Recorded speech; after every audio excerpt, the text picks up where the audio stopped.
Hello and welcome to the Swan Song Project Podcast. My name is Ben Buddy Slack. I'm the founder of the Swan Song Project and the host of this podcast. The Swan Song Project is a charity based here in Leeds in England, and we help people who are facing the end of their lives or dealing with a bereavement to write and record an original song. We believe in celebrating lives, making memories and leaving legacies. If you'd like to find out more about the charity, you can visit our website, which is swansongproject.co.uk. The podcast features songwriters. Each episode I have a different songwriter on. I ask them to share with us one of their songs. We have a chat about how they wrote it. I ask them to share a songwriting tip, and I also ask them to share a song that's meaningful to them in some way related to bereavement. This episode features Hannah Rose Platt. It's a fantastic songwriter, and it's a really interesting conversation. Me and Hannah have a lot of influences in common and kind of like songwriting styles that we like. It was really fun to go into the weeds a bit of some of those songwriting details. I think you're really going to enjoy it. So this is Hannah Rose Platt on the Swan Song Project Podcast.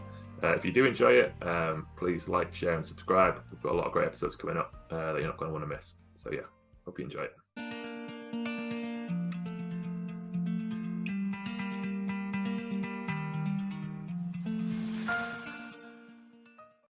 Okay, today I'm here with Hannah Rose Platt. Thanks for joining me, Hannah. Thanks for having me, Ben. It's really lovely to actually see your face. We've been chatting over email for a while, and I'm really looking forward to this conversation. So we've been in touch a little bit for quite a while, really. And I remember talking to you when the podcast was on hold and saying, once we get the podcast up and running again, it'd be great to get one together. So I'm glad that we've got it booked in. I'm sure it's a really interesting conversation. So for anyone new to the podcast, this is the Swan Song Project Podcast. Each episode I have a different songwriter on. I asked them to share one of their songs. So we're going to listen to one of Hannah's songs. We're going to talk about how she wrote that. I'm going to ask Hannah for a songwriting tip. And then we're going to talk about a song that's meaningful to Hannah in some way related to bereavement. So to start us off, Hannah, which song of yours have you chosen to share with us today? So I've chosen a song called The Kissing Room from the latest album, which is quite aptly titled Deathbed Confessions. And the whole album, it's sort of it's a concept album. And what I was trying to do was sort of create something that was a little bit like an audio version of like the Twilight Zone or Inside Number 9, where you've got sort of separate sort of vignettes, but there are overarching themes, and trying to sort of go for different emotions, because I don't know if you're a Twilight Zone nerd like me, but no. Inside Number 9 I'm a big fan of as well. I've just started watching Inside Number 9. Right, so you never know what you're going to get. Like sometimes it's going to be really funny, sometimes it's going to be absolutely heartbreaking, sometimes it's going to be like really disturbing, like really, really quite sinister. But wherever emotion they're going for, they just nail it. And I was like, whoa, it'd be really interesting to do that sort of in song form and as an album. And The Kissing Room is one of the tearjerkers on there. And I think that was sort of what I was trying to do, like consciously and intellectually, but it the whole process was sort of dealing with the grieving process and sort of examining things I was feeling from almost a little bit of a safe distance, like rather than writing about the experience explicitly and directly, there was a little bit of a safety net there, and I was almost like looking at it without looking at it directly. If that makes sense. It's the tearjerker on the horror record. Brilliant. So I'll listen to it now. So this is The Kissing Room by Hannah Rose Platt, and then we're going to talk a bit more about writing it.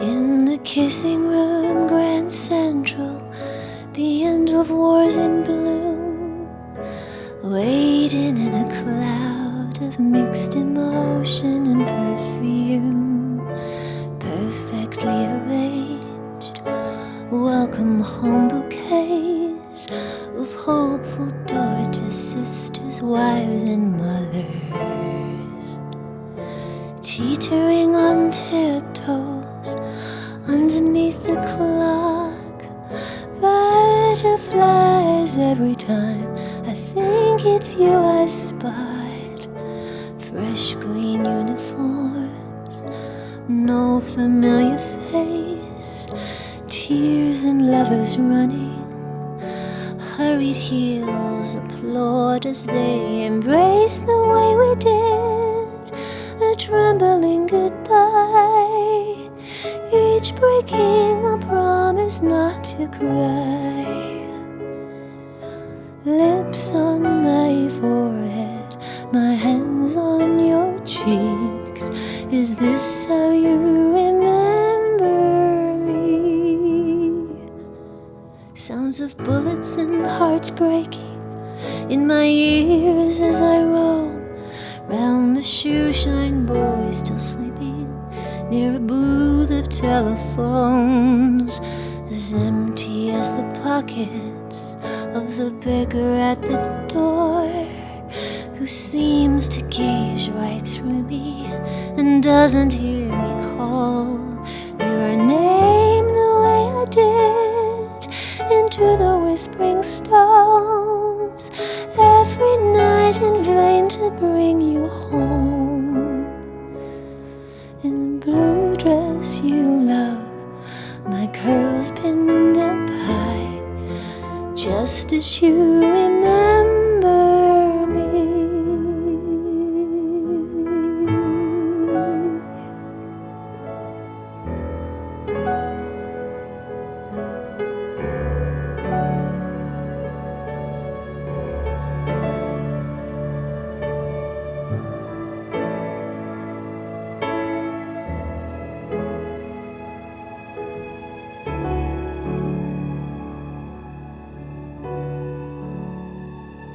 In the kissing room, Grand Central, there's no announcement board, no walls now, just a flower stand. Time has it all transformed, shifting into focus, a slow familiar stride, and a smile I recognize inside the maze of lines etched across your face, collecting happy tears. It's you who went on living all these years. At last we will catch the train when it leaves. First, won't you please kiss me in the kissing room?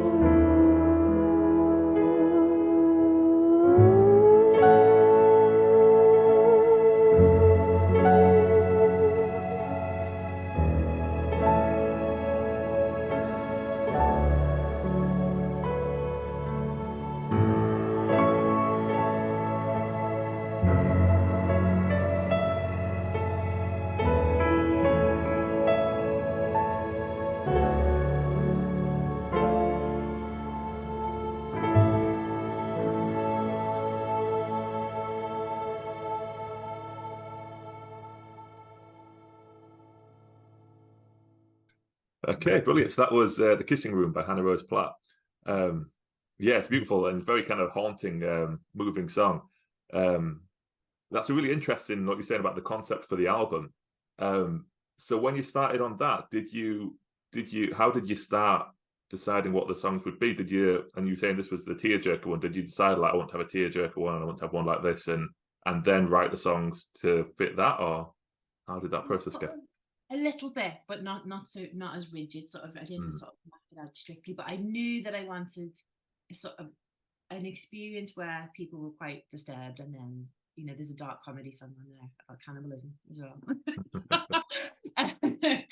And I guess to try and see what the Inside Number 9 guys do. Really, just that and I knew I wanted to have just light and shade, and it not to be all the same sort of emotional feel through the whole song. So how did I start? I had a trip to New York, and a lot of New York ended up in the record. It was just pre-pandemic, and it just all sort of seeped in, and the Kissing Room particularly, like I love Grand Central Station, Grand Central Terminal, actually I should say. A friend of mine corrected me on that. She's like, it's a terminal because the trains only begin and end there. And I was like, oh God, that makes it even more poignant. And I'm obsessed with the building. I'm a massive nerd, and for me, for when I'm writing songs, I sort of have a vague idea for a concept, and then I'll do loads of research and like gather detail, And I remember watching a documentary that was literally called, it was like a YouTube one, it was literally called Every Single Detail About Grand Central Station. I was just sort of noting things down, trying to get a bit of an atmosphere. And I already knew from my visit to New York that there was a room in Grand Central Terminal that was nicknamed the Kissing Room or the Kissing Chamber. And it was specifically built for people to keep their public displays of affection away from the rest of the passengers in the sort of 30s, 40s. And obviously then it was predominantly used for reunions or departures with soldiers going to war, returning from war. And I just got obsessed with the idea of not just a ghost, but the ghost of the space, the ghost of the room, and all the emotion and all the things that must have gone on in the room. And then I just had this sort of idea about this woman waiting there, and you think she's waiting for a soldier who hasn't come back, but she's actually the one that's passed and is waiting for him to finish his life so he comes back old. And yeah, I sort of started to make myself a bit upset, and I was like, there we go, that's the right thing. Let's keep going with this one. Yeah, it's a really interesting kind of the story that came of it. And I think it's amazing how a place can like create such an atmosphere and like an impact on you, I guess, that then a story can fill in around. I hadn't heard about the kissing rooms before, but yeah, it's a very kind of moving idea, isn't it, of that kind of space? Yeah, and quite charming, and yeah, definitely. So it all just kind of unfolded quite naturally like that. Then, if they've started with the place and then the story kind of filled in around it.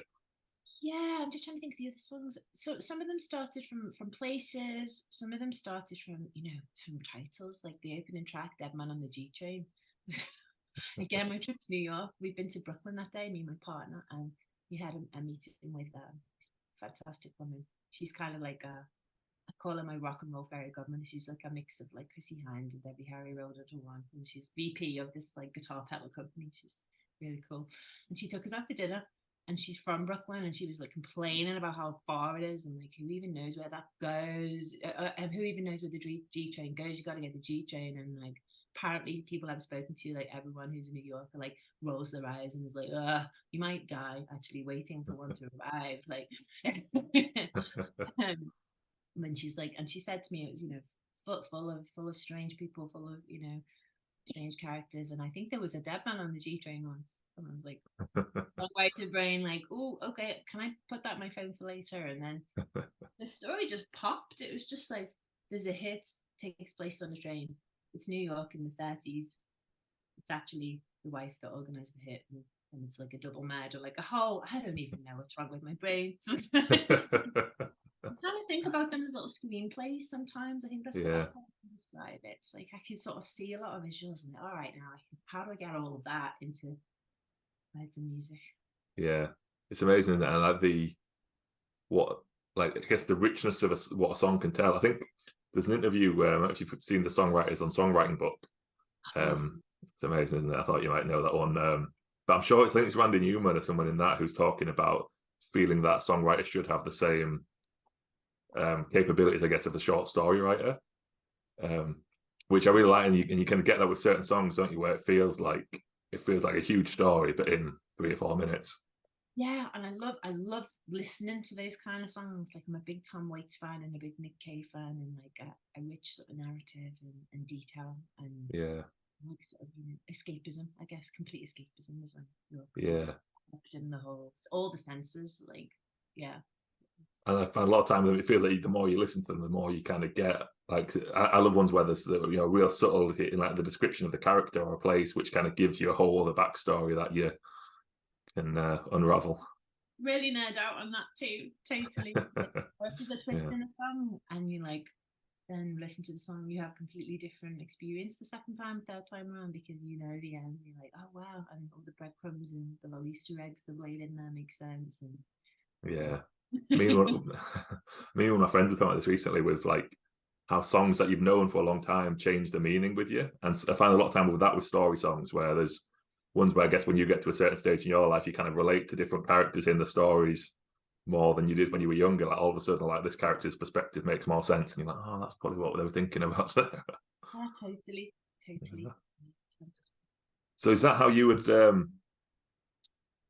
would often start with, like, with trying to get the story first, and then you create the music to fit the story, or do you have musical ideas that then you inspire the stories as well? Kind of both, or always really. Yeah, sometimes it's a very kind of clear concept, and I'll mess around with something that feels like it fits that atmosphere. But then other times it's the other way around, and you'll come up with something music and you're like, oh, this sounds like this, and then this will pop into your head that way. And literally sometimes, although this happens more and more rarely now, like I think it's laziness from not finishing things.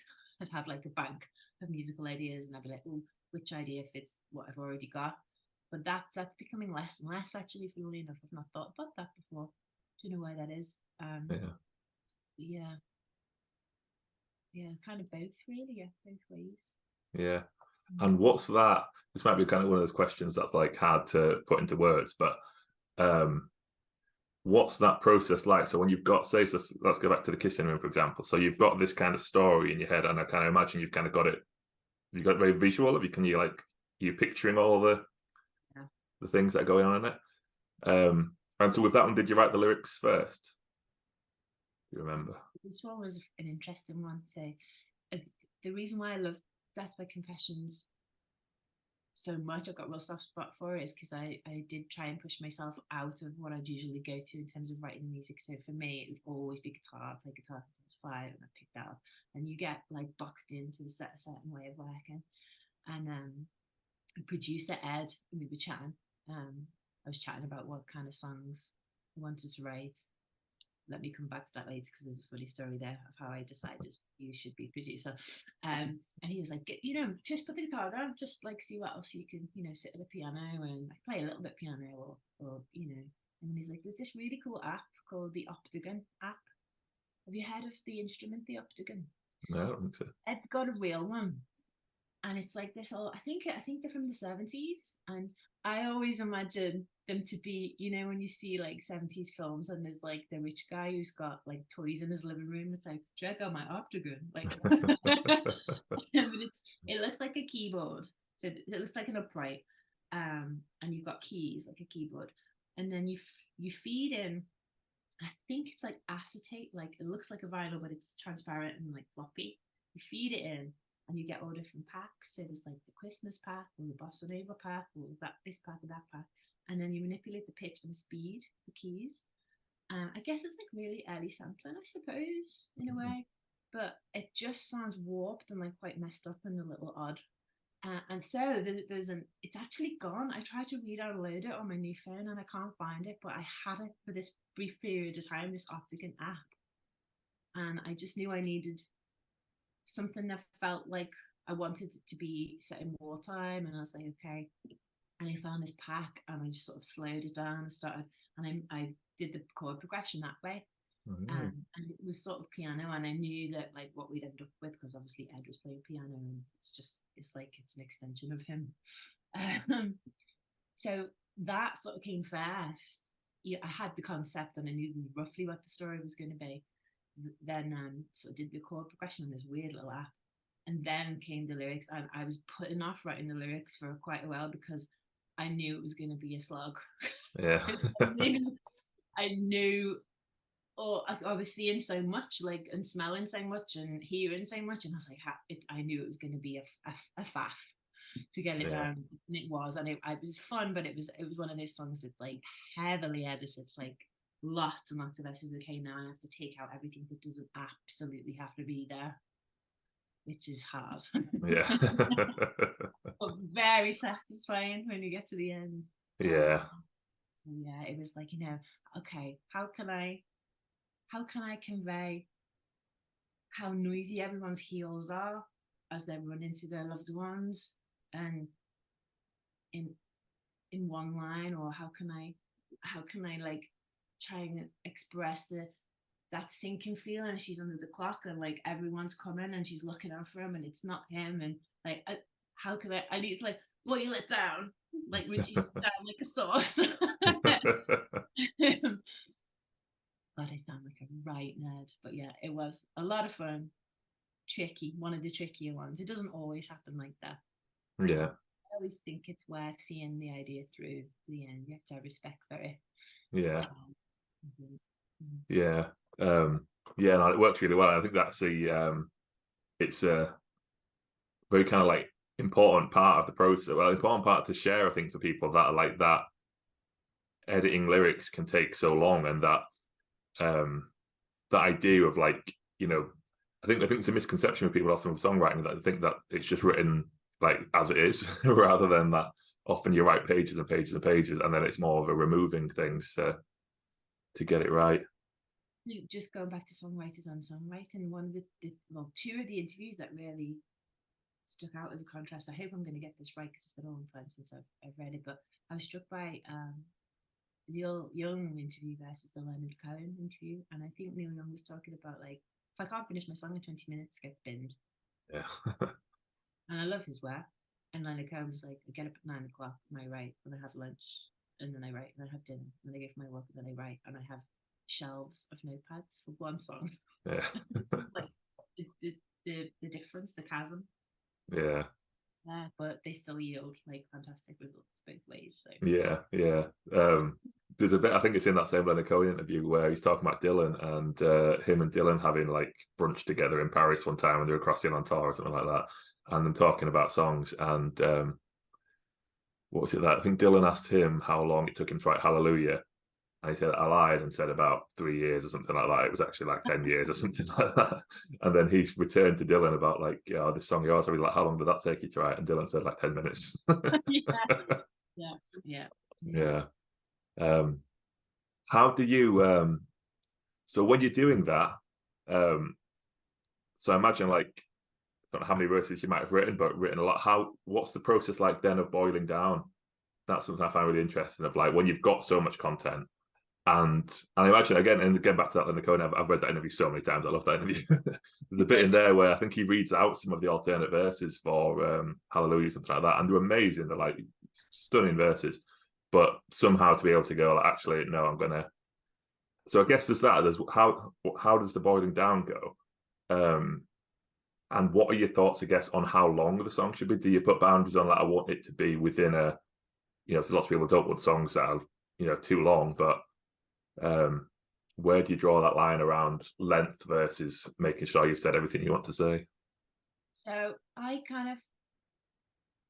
I'm from the school of thought that the song can be as long as you can keep it interesting. So I think there's a difference between being like a bit self-indulgent and just getting out what you want to say. It's like, is it engaging? If you're maintaining the listener's interest, it can be as long as you want. In my book, I like songs that are really long, but I also, there's some 4-minute songs that I'm like, oh no, this is too long, and it's just because my interest isn't being maintained. And I think it's like, again, like film, and some of my favorite films are really, really long because I don't realize how long they are because it's really interesting. But yeah, so your first point, how do you boil it down, and how do you, so it's interesting actually because so recently, for these Scandinavian dates we've got coming up, the label we're thinking of releasing a new single to sort of draw the spooky themes of the album back into this time of year, because obviously it's released in May, in summer. And I said, I'll write a spooky song based on the sort of rich, dark Scandi folklore for each country we visit, and to play it live, and the best one, you can put out as a single. Nice. And they said, oh, can we do an EP? And I was like, absolutely, yes, that'd be amazing. And they were like, okay, so you have to have everything done by the first week of September. And this was the second week of August, and I hadn't written it. And we did it. It's coming out actually on Wednesday. And there was a song on the EP called Blue Lights, which is based on the beings in the forest in Norway that, if you see them and you follow them, you never see them again. And I had this idea for the song to be, there's a woman and she's searching for a missing person. So she's like stepping over the police tape and going into the forest.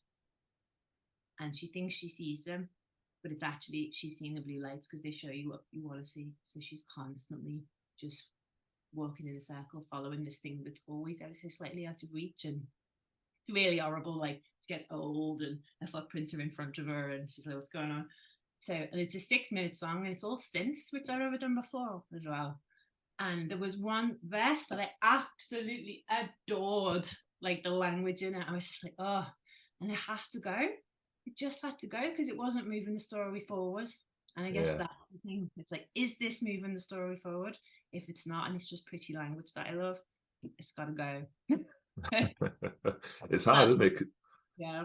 And I guess with story songs, like, 'cause sometimes if you're writing, like, I guess a song that's, sometimes you can repurpose a verse, can't you, for another song, or like, oh, this particular bit of wordplay here is really nice, I'll use that in a future song. But when it's a narrative, that doesn't really tend to work as well, does it? Because it's like, if you just put a verse about this Scandi folktale in a love ballad, it might stand out a bit. That sounds like a really interesting concept, though. I bet there's some amazing like Scandi folk stories and stuff. It was horrible. It was brilliant.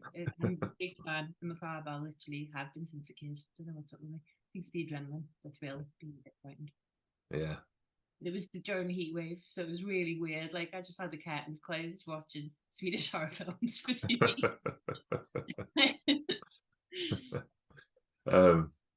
Yeah, that sounds really cool. And I guess going back to that, so having a boundary on the project as well, I imagine that was quite an interesting. And I guess, is that something you would do otherwise? So they're saying you had the month to try and get it done. Like, that imposes a certain restriction of, like, well, I obviously can't write as much as I might write if I had an unlimited amount of time. Is that something you would normally do? Do you normally have like a timeline of how you want to get things done, or was that quite a different experience? I don't, but I've learned that when they're thrust upon me, it's when I'm doing my best work.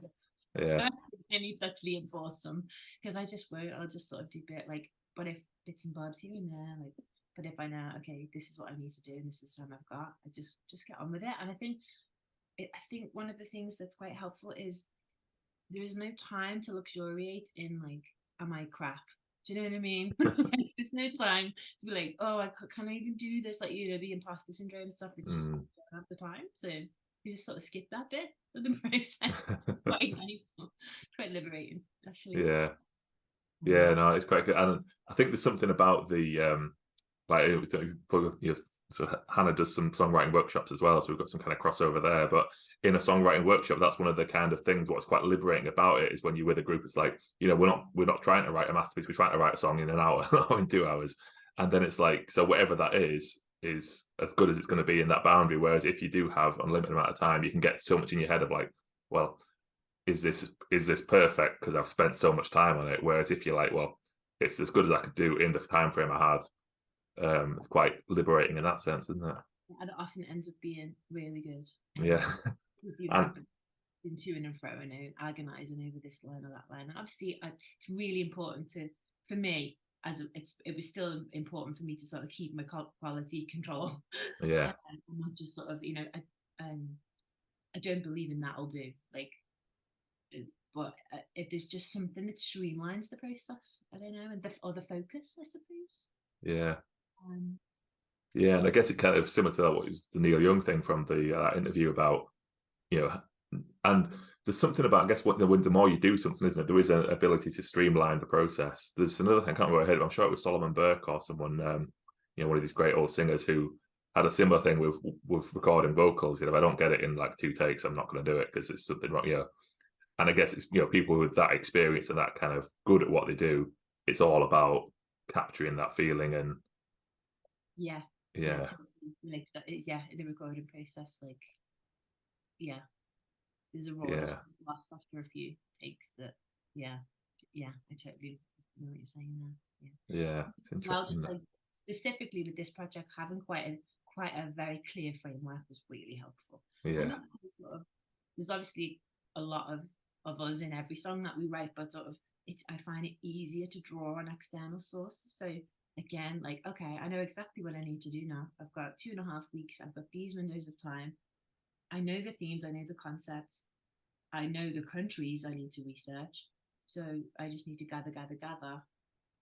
And then, rather than like mining yourself, I think that would be harder to do on a deadline like that. I don't know if that would be, that'd be horrendous. Yeah, and that's interesting. And I guess like when you've got a story, you can do your research and find what the story is, and then it's your job to tell it. Whereas when you're mining yourself, a lot of time it's hard because you don't actually know what you're trying. If you're trying to express like a feeling or something, sometimes it takes a long time to figure out what that is, and you don't want to communicate that wrongly. Exactly, and maybe that's a whole different thing. Yeah. Another thing that I'm always really interested in is like perspective, and I guess so. Like when you're telling these stories, so you do all your research and you know the story there, but then how do you decide which way to tell that story? So there's a million ways of telling the story. So like whether you put yourself in as one of the characters or it's a third person kind of thing, and do you have any kind of ways that often works, or is it different all the time? Quite different, and again, it's like it's so often, so especially with the Scandi stuff, it wasn't so much it was sort of taking the folklore and then making up your own story, which I think is easier because then you can sort of decide. For me, it's again, okay, what is going to serve the song and this story best. Same with genre, because people sometimes say, oh, you've got a new album out, what kind of music is it? And I actually don't know what to tell you. There's a continuity there because of the themes, and we recorded it with Ed in the same 5 days, same mix, same studios. But you know, there's one of them's got a smoky jazz feel, one of them's psychedelic rock, one of them's swampy, one of them's a 1940s wartime ballad. But for me, it's like even genre and arrangement is like, okay, it's a vehicle for storytelling still. Like everything's like a vehicle for storytelling. So I usually have an instinct of how the story should be told, like whether I should be first person speaking as the character, or whether it's more of a narration, and an observatory, is that the right word? An observer sort of point of view. But if I don't, and if I'm stuck, I'll write 2 versions of lyrics and just change, and then it will become immediate. It'll become apparent immediately which one's more powerful. Yeah. God, I really am a nerd. Yeah, this is the stuff that I'm obsessed with. I love all this kind of these different ways of doing it, and there's just, and I think it's good for people to hear as well, like because there is just so many different methods of telling stories, and to play around with them is really fun. Yeah. It was something I like in my early days. Songwriting was very character driven. I would just make up mad stories and tell it. And the way what I thought was really useful about that, particularly as a starting point for songwriting, was it did feel less personal.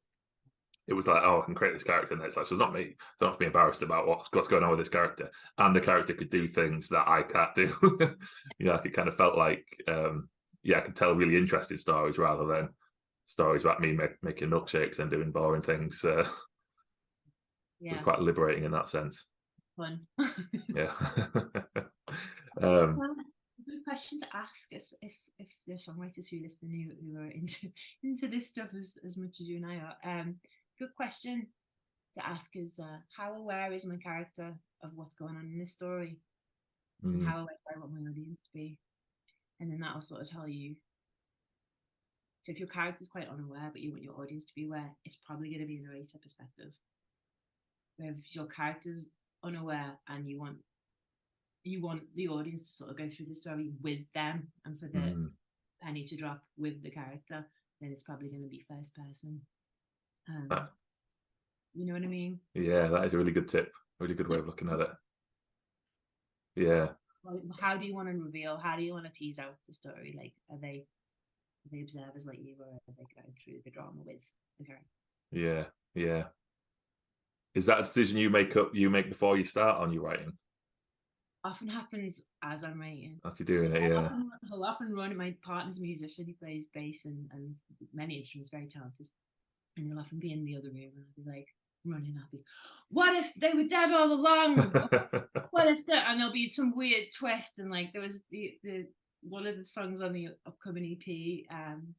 I was really taken with this piece of Finnish folklore about Kalma, who the goddess of death, who smells like 1,000 corpses and causes everything to decay in her path, and is really, really dark, and she's like a beautiful face but a rotting body. And I remember being like, okay, so what if she actually really loves life and she just wants to go out for a night on the town and has no idea that everyone's just dying? She's like in the cinema, loving the movie while everyone's just like keeling over. So it will happen often as I'm going, and it almost annoys me sometimes because I'll almost get to the end of something and I'll be like, oh, but what if? Better from this perspective. Yeah. Have you ever done songs that cross over? So songs that are like, so like, for example, that writing one from one perspective, then writing like the same story from a different perspective, or like where they overlap in a way?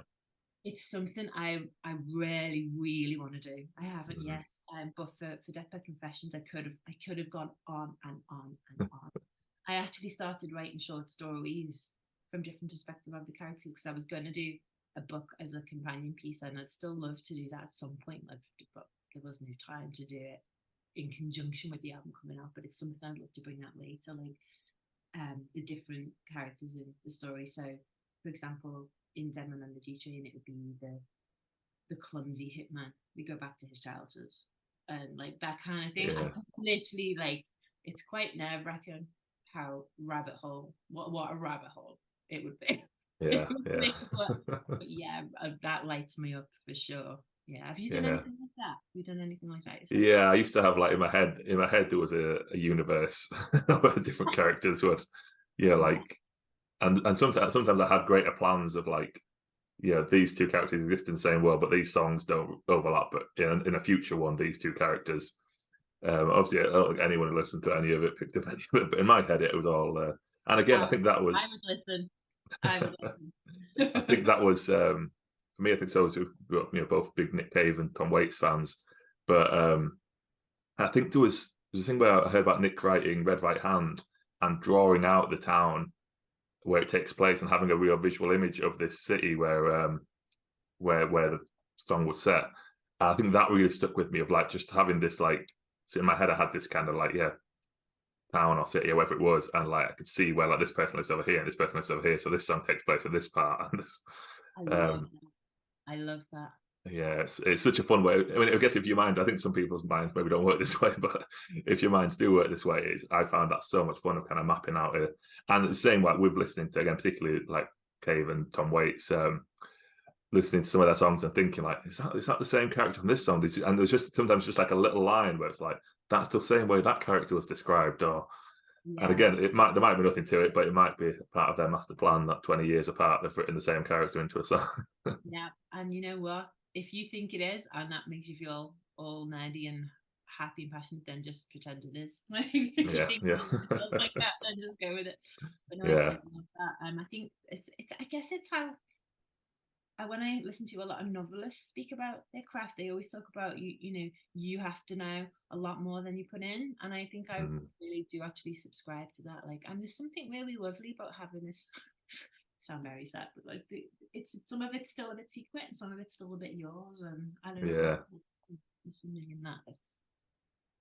And how do you feel about revealing those kind of bits? So this is another thing which I kind of feel contradictory about hosting a songwriting podcast and asking people about the songs, where there's part of me that loves the mystery, but part of me wants to know all this stuff. So like, if I got to speak to Tom Waits or something like that and he told me all the stuff about the songs, whether it would kind of spoil the magic of not knowing.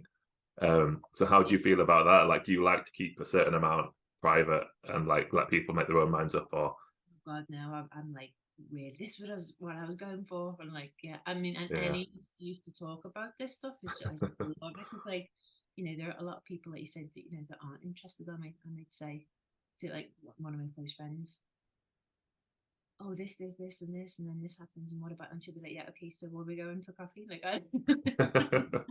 so if someone wants to listen, I will literally chat about it till the day. I think there's always more mystery to be found as well. Yeah, that's a good way of putting it. You can reveal a certain amount, but there's still.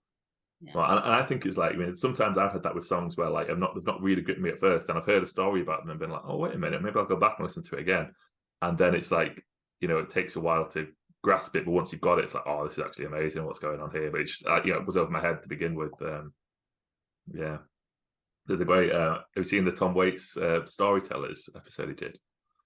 The VH1 Storytellers. Oh, it's amazing. I think it's on YouTube now. You'll love it. But there's a bit of that at the start, sat at the piano playing his like little weird chords and stuff like he does. He says, a lot of these songs I don't remember where they came from, so I'll make something up that might be better. So again, like with Waits particularly, it's like you never know whether he's telling the truth or not. Anyway, I tell you one story about a song, and the next interview it's completely different. Love it. Yeah, I love it. Brilliant. So we're moving to section 2 now. So this is where I ask my guests for a songwriting tip. So as usual, we've covered quite a lot of good tips in the first part anyway. But what's your particular tip you're going to share with us today, Hannah? So my tip would be, I was going to have a really concise sentence, but I'm probably going to do the usual thing of going a bit around the houses. Look into your creative, if you're stuck as well, and if you're bored of minding yourself, it's becoming a bit draining, or if you just want to have fun, list 5 things you love that are nothing to do with music or song. So for me, it might be it's definitely going to be TV and film, or a director you like, or an author you like, or it could be something like a fascination with fungi or gardening, or whatever it is. Just 5 things that you really love doing, and have a look and see if they're showing up in your writing at all anyway.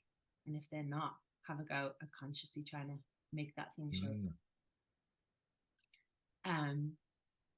It's just a good way of looking outside yourself for interesting things. I often set this brief for my students, and they look a bit shocked at first, and then they get really, again, the N-word nerdy, really, really nerdy about it all. And we've had songs, about the health benefits of mushrooms from one student, and we've had songs about songs not about maximalist interior design. The textures are showing up in the lyrics, and the thick velvet, so where they're set in the story is their likes and what makes them are seeping into the songs in some way, shape or form. That, I feel like I just sort of rambled a bit there. Is that clear? Does that make sense? No, that makes a lot of sense. So so if people are making a list of things, more of a brief, actually, sorry. More of a brief than a tip. I guess it's not really a tip. It's sort of a, if you're stuck. And I think it comes from the book The Artist's Way. Oh yeah. Sort of borrowed it from there a little bit, I guess, subconsciously. She talks about 5 imaginary lives. Write down 5 imaginary lives you'd love to have, and do something little that is akin to that imaginary life this week. Choose one of them. So if it's photographer, buy a disposable camera and take some photos, that kind of thing. But for this purpose, it's I remember Elizabeth Gilbert saying she did that. She had no interest in gardening whatsoever, and all of a sudden was like, oh, okay, gardening I'm a little drawn to, so I'm going to plant some seeds and take a little bit better care of my garden. And then she ended up writing a bestseller novel about a botanist. So you just don't know where these things are going to lead. So yeah, write down 5 things that your non-musical creative influences. What are you consuming? What art are you consuming that's not necessarily music, and how is it showing up? And if it isn't yet, how might you make it show up? Yeah, I think that's really good advice. I think it's really good to I guess for people to think of that, of what is. So I guess part of it's finding your creative voice, isn't it? Of which can be really hard for people. And I don't know if you probably had this as well, but particularly with people new to songwriting, I've had a lot of time people saying, "Oh, well, what can you write about?" As if there's boundaries on, because then a lot of people do think it's just you write a love song, or it's there's particular simple topics for songs, whereas obviously you can write about anything. So finding that, what is it about you, what are your interests outside of it, and that when you start involving, and the fact that the process should be fun and exciting as well. So if you're writing about things that you're really passionate about, regardless of what they are, I think it's really good advice. And I think also, you might be writing a song about fungi or about something that's a particular interest, but then the listener might hear that about something else and take it completely metaphorically. Yeah, it's just a good experiment, I think, as well. And if you get stuck, it's a good idea to go back to either what was on your wall as a teenager or what magazines you used to like. Yeah. what really were you obsessed with as a kid? That's a good place to start if it's a bit overwhelming to sort of choose 5 interests. But yeah, People as well. The response I get from students is often, "Oh, I don't have any," and then literally 3 seconds later, they're like, 20. Yeah. It's just fine. Yeah, no, I think that's really good advice. Does that, like, I guess with your process, so we've talked a little bit about Deathbed Confessions and the new EP. What's the new EP called? Keeping a Goggy, yeah. And that comes out On the 25th of October. 25th of October. So like they both had kind of concepts, I guess, of what you're aiming for. Is that something that you've always done, or have you done something like this before where you've been like, I'm not sure what to write about next? How am I gonna do that? Or do you always have plenty of ideas and concepts to play with? I've always got plenty of ideas and concepts, almost too much, to the point where I can get quite stagnant because I don't know what to do. And I get a bit frozen, like possibility paralysis. I don't know. Yeah. That's the thing. And I sort of go, and then I might not do anything for ages. So having a deadline helps. But I have written songs where this song almost always has a concept, but maybe the body of work doesn't. So Deathbed Confessions was the first time I did a whole body of work with a very clear concept. But looking back over previous work, I think there's been a flicker of that, and it was interesting to do it with a lot more purpose, I think. So the first album I put out was called Portraits, and again it was stories about other people, but everyday life, like more sort of mundane everyday, and a lot of it quite sad, and it wasn't sort of, I didn't realize till I got to the end of writing all the songs, I was like, oh, these are all stories about other people. There are little vignettes about the human condition. So it's sort of, the penny dropped after I'd done the work. Yeah. The theme. So then it was Deathbed Confessions was like, okay, this is what I want to do, and it was sort of starting that way. So kind of becoming more aware of what you were, more, I guess, conscious of what you were doing naturally. Yeah. And I think what propels me, because like I hate sort of sitting with the blank page sort of staring at me, and whatever propels the process forward, I think, and for me is to sort of have a little bit of an intention and a little bit of an idea of what it's going to be at the end, and it might reveal itself to be something completely different. But I think most writers probably need that. I think to sit with a pen and just, or at the computer, and just be like, okay, song. Wow, that's terrifying to me. Maybe I should try it. Maybe I should. Yeah. It's terrifying. Yeah, the blank page is scary. Do you find that with your music, that you kind of have a sense of what it's going to be, and does it reveal itself as you go? I used to be very concept driven, so that I'd often have like a story, particularly to tell, or a series of stories, or things like that. And then this last batch of songs that I've written was very much the opposite. It was very much like, because I hadn't written any of my own stuff in a long time, it wasn't necessarily going to be an album. It was just, I'm going to spend some time songwriting. And what I need to do now is have like clear blocks of time for it. So I've tried doing little bits of writing here and there. It's like, I've got a little bit of time. Oh, I'll write a song, and I can do it. I can go and write a song in half an hour. But like, whether it's actually any good or not, again, sometimes there's one that is on my new album, which was one like that. But a lot of times for me, I take a bit longer because, well, a lot of times I like to explore these stories, and but this one was very much like, I'm just going to write, and I'd get up early and write before work, so I needed to have some set time.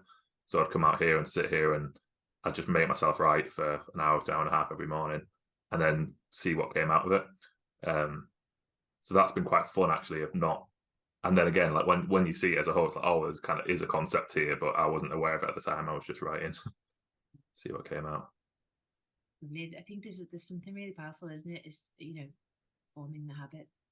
Yeah, and I think particularly so, like, because this was the first time I'd done it in a while, that's where it felt like I just need to just start doing it and see what happens, rather than set myself whereas my next batch might be more like, oh, well, this is what I did here, I'd like to try doing this. I might have a bit more of a conscious guide of what I'd like to do with it. Do you do that at all? How's your writing like structured? Do you have set times like that where you say, like, I've got a block of time here, I'm going to go and work on these songs, or is it more like as and when the inspiration kind of hits? Again, it's kind of both. But it's again, another thing is like setting the right circumstances for yourself for inspiration to come. I think there's something in that. We often don't have the time, and we often forget about that aspect of it. You have to coax it out sometimes. But sort of in terms of time, I do morning pages every day, like every single day. I have for about 5 years, and I've never gone more than a day or two without doing it for whatever reason. And I find that really helps. So I'm not particularly writing songs, but it's always sort of dislodging things, and so that's the only thing I sort of do sort of religiously, like all the time.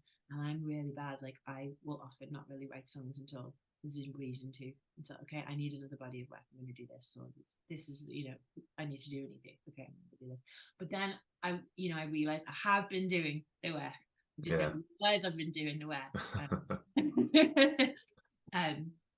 But sitting down to write sort of a song, I used to think I needed like giant bouts of time. I don't know if you used to find this, like probably when I was younger because I had more time, but like be like, well, I need the whole weekend. Like I can't put anything in on my weekend. We can't go for coffee because like I need to do the whole weekend to write. And then it's horrible because you've got all this pressure. Yeah. And you want it to be, you want what you've come up with to be good because you've sacrificed the whole weekend and you've said no to X, Y, Z. And actually all you maybe need is half an hour. Yeah. And again, the focus and the streamlined, and no time to luxuriate in the imposter stuff. And so my sort of attitude to it's changed quite a bit, but I do believe in intentional time. Absolutely. Like I'll try and have only a couple of hours a week, like an afternoon a week, sit down and consciously come up with some song ideas. Morning pages every day, but yeah. Intentional time rather just I've got a minute, like I just see what happens. Like yeah, I think the morning pages is a brilliant technique for anyone who's looking for ideas for songwriting. And you can do it where you want, whether it's you write I've done it before where like I'd say I have to write at least a page of something. It can be anything. It can be just me writing about how good my coffee is, or it can be an amazing story about something, and I might never look at it again, but I just have to write in the morning. Or what I did for this last batch was I was like, I'm going to come out here and I'll be here from 7 till 8:30 or something like that, and whatever happens in that time, I might write loads, I might write nothing. But I've got to sit here and not look at my phone and just be sat with my guitar or my notebook and see what happens. Absolutely. And there's are you a Neil Gaiman fan? Yeah, of course. Are you familiar with his rule of that he set for himself? He'll go out to his writing shed and he's like, right, for this amount of time, you got two options. You can write or you can do nothing. And writing usually turns out to be more interesting. Yeah, brilliant. Incidentally, if you or any listeners are interested, there's a fantastic writing community online called London Writers Salon. So if you give that a Google, you can become members. There's like different tiers of membership, but if you just want to be, register for free, you can register for free, and you get access to this thing called the Writers Hour, and it happens 4 times a day, I think. There's 8 o'clock one, a 1 p.m. one, 4 p.m. and a 9 p.m. So it's like 8 o'clock somewhere in the world. And it's a Zoom meeting, and everyone logs on and they do a little bit of an inspirational quote. They ask you to set a little intention in the chat, and you write for 50 minutes with your camera on, ideally. Wow. So you've got some accountability. And it's so lovely to just see all the little windows and just with their mugs of coffee, and it's the most warm, most lovely community. And then at the end, they'll pick on a couple of people to check in what they're doing. And then you go about your day. And that, for me, has been the biggest change in the past couple of years, logging onto that every day. And, there's all kinds of writers, some songwriters, some screenwriters, and authors, poets. And I just think it's just lovely. It's just a really lovely source. So if anyone's interested or wants to sort of build in a little bit of routine into their writing time, that's been a huge game changer for me, actually, really. Yeah, and I very rarely actually do much more than morning pages. I've occasionally worked on songs, but it's just a nice habit. Yeah, that sounds great. What was that called again? That was so the Zoom is called the Writers Hour, and I believe the company, the website is London Writers Salon, but it's worldwide. Yeah, London Writers Salon. Brilliant. Sounds good. Yeah, I'll put the link in the description for anyone interested That sounds great. Hello, I am Richard Gibson and I wrote a song with the Swan Song Project for my son Leo, who died in 2021, aged 17. Leo loved to listen to and play music, so this felt like the perfect way to acknowledge our loss. Writing and performing the song has helped me express just some of the things that made Leo such a special person to so many people. It also taught me some wonderful creative skills I can use to help me with my grief. Now the song is finished, it is out there for anybody to listen to, keeping Leo's memory alive for as long as there are people to sing and hear his song. Please donate to the Swan Song Project to help more people like me write a swan song. Thank you. So grateful for the time that we spent together. Our hearts filled with your love to carry forever. Brilliant. So we'll step into section 3 now. This is where I ask my guests to share with us a song that's meaningful to them in some way relating to bereavement. So what song have you chosen for us here, Hannah? So this was hard because I had like lists and lists and lists, and Ascension and Ending Bright Nino was a big contender, and actually the whole of Skeleton Tree was a big contender. But this song isn't even necessarily about bereavement, but it was when I was in the sort of depths of the grief, it was just the song that I would return to over and over and over and over again that would make me feel some sort of release and relief, and felt really held listening to it. And it's by fantastic Ed Harcourt, who I've worked with on the upcoming EP and Deathbed Confessions. And it was really lovely actually, because I actually wasn't aware of his music. I do not know how it passed me by. But when I met my partner, he does this thing every February where he chooses somebody that, is into music, and you swap an album every day for the 28 days of Feb. Oh, nice. The rule is you can't have already heard it, so we wouldn't be able to swap Nick Cave and Tom Waits because that'd be too easy. And one of the albums he gave me was From Every Sphere by Ed Harcourt.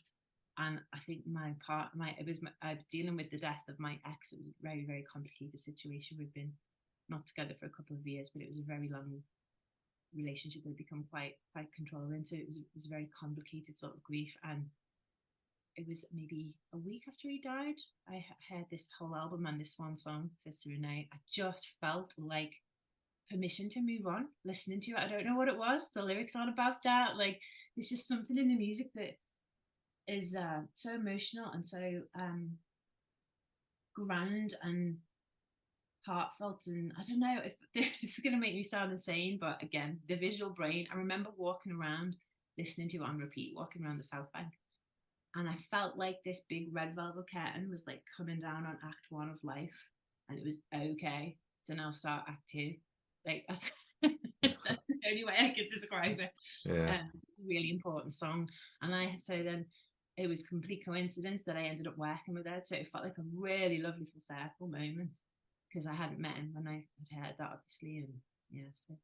Yeah, brilliant. So this is Sister Renee, it's called, by Ed Harcourt. So I'll put the link in the description, so anybody who's not familiar with the song, you can pause our chat here and go and listen to it. Yeah, it's a beautiful song, and I kind of love. It was one thing I really like about this section is, sometimes you do get a song which is very specific about bereavement and about something like that, and sometimes it's one which just plays that role even if it's not about bereavement. It's part of the magic of songs, isn't it? Of they can be about anything. Two things popped into my head when we were talking then. One is, have you spoken to Ed about it, and what's that conversation been like in terms of his perspective of what the song means to him compared to what it meant to you? And is there anything, do you remember what it was particularly about the song? Is it the overall feeling of it, or was there like particular lyrics that stood out and really meant something to you? Or do you remember what it was particularly about the song? What did it? So much. His voice for one, and the emotion in the vocal, the piano arrangement and the string arrangement, how they build. Like there are I don't know what the correct word is, the correct compositional word for this, but there are sort of swells, I guess, that the violins do every now and again, particularly towards the end, because it really builds into this crescendo. And I felt like the violins were doing what my breath was doing. Like they sound like a sort of shocked breath at times, and they just happen at the perfect spaces. I don't know how to describe. It just felt like the sound of what I was feeling, if that makes sense. So Yeah. probably more the arrangements than the lyrical content, but there's a sort of nostalgic feel to it and a bittersweetness. I think there was it felt like loss, but also comfort at the same time. I don't know. It's really, really sort of tricky to articulate, but I felt like an ending, I guess, of something. And I did speak to Ed about this. So when I first met Ed, we actually met on Zoom, and we were having a few Zooms talking about songs and then subsequently the record and what we wanted it to sound like. And it was really funny because like I wanted to like play cool when I met him, because you do, don't you? And I think it was about like our 4th Zoom, and it felt to me like dating. It's like it's like the 4th date now. Like, can I tell you how I really feel about you? Like, I remember saying like his music got me through like a really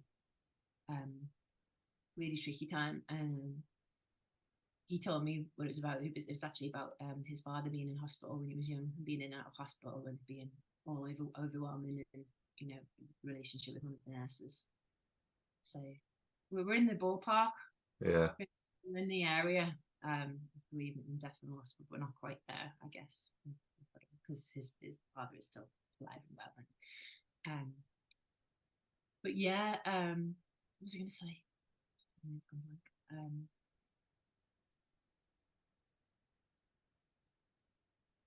But I find that a lot of Ed fans, like the people who love his music, like really, really love it. There's no one who like thinks he's okay. Everyone's like obsessed.